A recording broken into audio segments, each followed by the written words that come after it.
안녕하세요. 사주로 나를 공부하는 사심 공부입니다. 안녕하세요. 오늘은 십성의 이름에 대해서 이야기해 보겠습니다. 사실 이 이야기는 십성 연구를 시작하면서 짚고 넘어가려고 했었는데요. 댓글로 지적해 주시는 분이 계셔서 설명드리고 가려고요. 여기 십성 옆에 십신과 육친이라는 단어도 쓰여 있어요. 십신과 육친처럼 십성을 부르는 또 다른 이름들이 있습니다.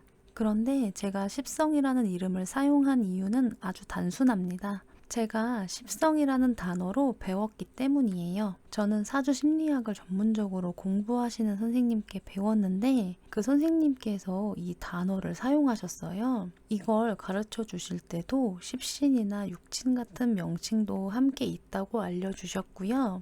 아마 기존 명리학의 십신이나 육친에서 사용하는 특징들과 개념이 다르니까 좀 차별화를 느낄 수 있게 하기 위해서 이 단어를 채택하셨던 걸로 기억합니다. 사실 문제 제기해 주셨던 분의 의견을 듣고 저도 깨름칙하더라고요. 괜히 일본이랑 연관된 거 하기 싫잖아요. 그런데 이걸 제 마음에 들지 않는다고 제 마음대로 바꿀 수 있는 문제인가에 대해서 생각하면 그건 또 다른 문제이지 않나 싶습니다. 그래서 십간 연구할 때 제가 이 단어를 사용하는 것에 대해서 불편하시다면 좀 이해해 주셨으면 좋겠어요. 대신 이 영상으로 처음 배우시는 분들은 개인적으로 어떤 단어를 사용할지에 대해서 개인의 선택에 맡기겠습니다. 일본이랑 연관된 단어 사용하기 싫으신 분들은 개인적으로 사용할 때 다른 단어를 선택하셔도 상관없지 않을까요?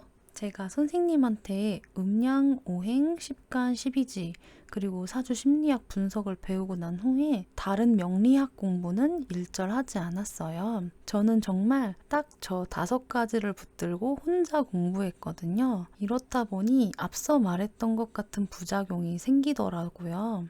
그 중 하나가 야자시였습니다. 저는 정통 명리학 한 달 배우고 사주 심리학을 배우는 동안 한 번도 저 단어를 들어본 적이 없었어요. 들었는데 기억을 못하는 걸 수도 있고요. 그런데 스마트폰 어플로 사주 명식을 보는데 야자시를 적용하겠냐는 질문이 뜨는 거예요. 그래서 이게 뭔지는 모르겠는데 일단 오케이 누르고 명식을 보니까 제가 알던 명식이 나오더라고요. 그래서 그런가 보다 하고 넘어갔는데 다른 재미있는 유튜브 컨텐츠 보다가 저 야자시에 걸린 명식을 야자시를 적용시키지 않고 명식을 내는 거예요. 그래서 저는 이때 야자시가 뭔지 처음 알았고 야자시를 적용시키는 거에 대해서 찬반 논란이 있다는 것도 처음 알았어요. 그래서 야자시를 어떻게 할 것이냐라고 물으신다면 저는 야자시를 적용시키지 않는 것을 상상도 안 해본 사람이라서 그냥 제가 배운 대로 야자시를 적용시킬 생각입니다. 그러나 계속 관찰을 해야겠죠. 야자시에 걸린 명식들을 열심히 관찰을 하고 어느 쪽에 더 가까운 성격이 나오는지 그 결과를 많이 보고 결정해도 괜찮을 것 같아요.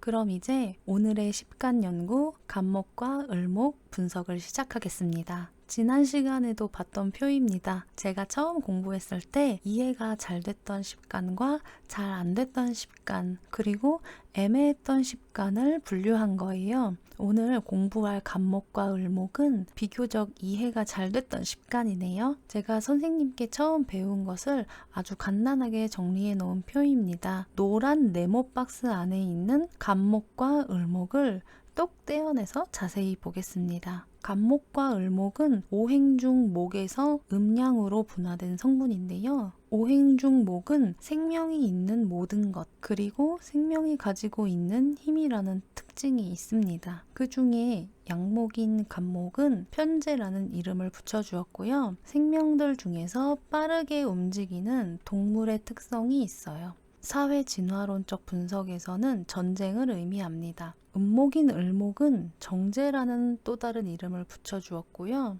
생명들 중에서 느리게 움직이는 식물의 특성을 가지고 있어요. 사회 진화론적 분석으로는 경제에 해당하고요. 이러한 특성들을 정리해서 사주 심리학으로 적용해보면 간목은 통제하고 감독하는 성질을 보입니다. 을목은 세밀하고 꼼꼼하면서 계산에 능한데 숫자적인 감각이 아주 뛰어난 것 같아요. 그럼 제 개인 연구 시작으로 이름 지어주기부터 시작하겠습니다. 제가 생각하는 간목은 선동가예요. 사전에서 나오는 남을 어떤 일이나 행동에 나서도록 부추기는 사람이 아니고요. 그냥 먼저 행동하는 사람이라는 뜻이에요. 지난 시간에 봤던 개수가 자신의 위치를 잘 알듯이 간목도 자신의 위치를 아주 잘 알고 있는 것 같아요. 10간 중에 맨 처음이잖아요. 아마 이 친구는 줄을 설 때 가장 앞에 있을 것 같은 느낌이에요. 을목은요, 생명 그 자체예요.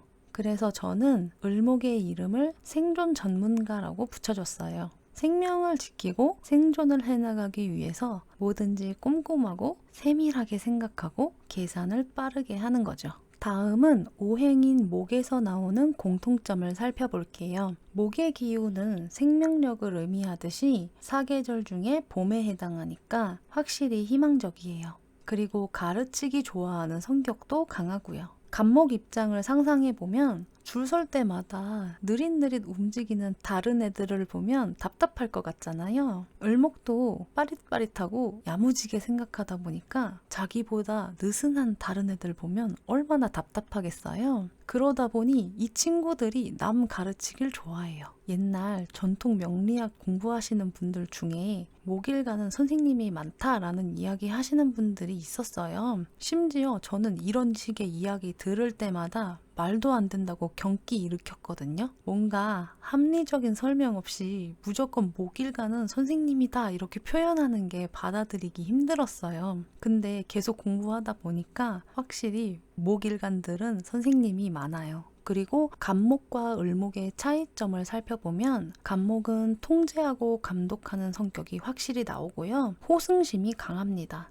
을목은 세밀하고 꼼꼼하고 계산 빠르고 숫자 감각이 뛰어나요. 선생님께 배운 거에서 호승심만 하나 더 생겼네요. 사실 을목도 호승심이 강하다고 생각하는데 간목의 호승심은 정말 1등을 위한 목적이 강하고요. 을목은 이겨야지 생존할 수 있다 라고 하는 생존 쪽에 무게가 실리는 느낌이에요. 그래서 굳이 간목의 호승심을 넣었습니다. 그럼 오늘 본 내용 요약하겠습니다. 간목의 또 다른 이름은 편재이고요. 사회 진화론적 분석으로는 전쟁에 해당합니다. 이러한 특성이 통제하고 감독하는 모습으로 나타나고요. 을목은 정제라는 이름을 붙였고 사회 진화론적 분석으로 경제에 해당합니다. 이러한 특징이 세밀하고 꼼꼼하고 계산이 빠른 모습으로 나타나고요. 오행 중 목은 생명과 생명력이라는 특징이 있습니다. 나오는 공통점은 희망적이고 남을 가르치기 좋아하는 성격을 보입니다. 차이점을 살펴보면 간목은 통제하고 감독하고 호승심이 강하고요. 을목은 세밀하고 꼼꼼하고 계산이 빠르고